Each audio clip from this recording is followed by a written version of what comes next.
Bonjour, je m'appelle Nicolas Prévitali, je suis directeur des opérations de Studapart. La mission de Studapart, c'est d'accompagner les jeunes dans leur mobilité. Alors, ce qu'il faut savoir, c'est que Studapart s'est construit tout d'abord sur une vision très sales.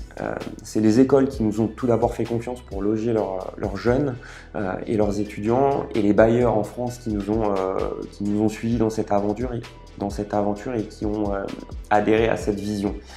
On a toujours eu un produit qui était un petit temps en retrait et qui finalement essayait de rattraper la vision sales pour permettre de soutenir la croissance.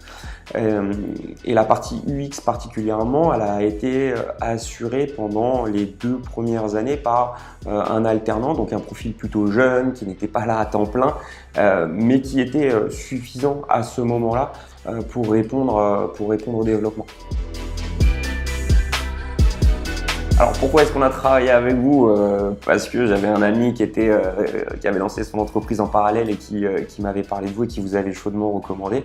Je crois beaucoup aux recommandations entre pairs et aux expériences passées comme cela.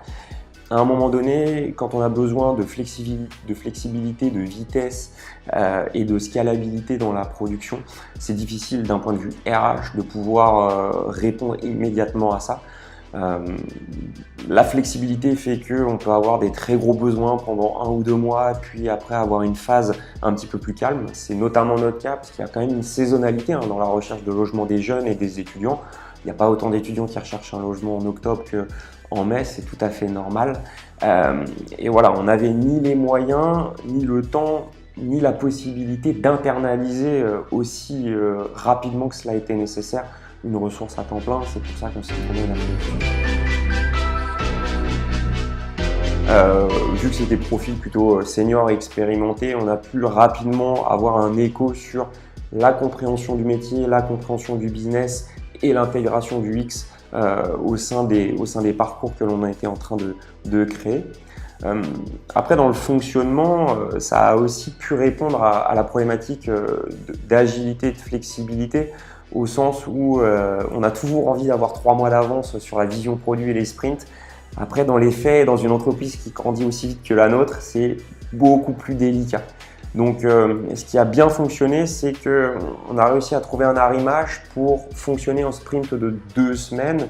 Et même si on avait prévu de bosser sur les sujets A, B, C, à la fin d'un sprint donné, il y avait toujours des bonnes raisons pour que ce soit plutôt A, C et D.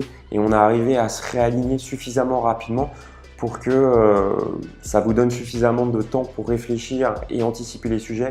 Et nous, ça ne bloque pas toute la chaîne de production produit avec des échéances qui étaient assez fortes, puisqu'il fallait qu'on arrive à tout sortir en quelques mois avant la grosse vague saisonnière. Donc les impacts, on a du mal à les quantifier en termes, je dirais, de business généré. Après, ils sont quand même de 2 natures. Il y a des impacts qualitatifs au sens où, vu qu'on a apporté une expertise et une approche un peu plus systémique et d'un peu plus haut niveau, ça a permis de clarifier certaines zones et certains grands pans du produit et donc la compréhension utilisateur. Et le deuxième impact plus immédiat et qui se rapproche beaucoup plus du business, c'est l'amélioration de taux de transformation ou taux de souscription sur certains parcours, par exemple des parcours de génération de demande ou de génération de panier d'achat.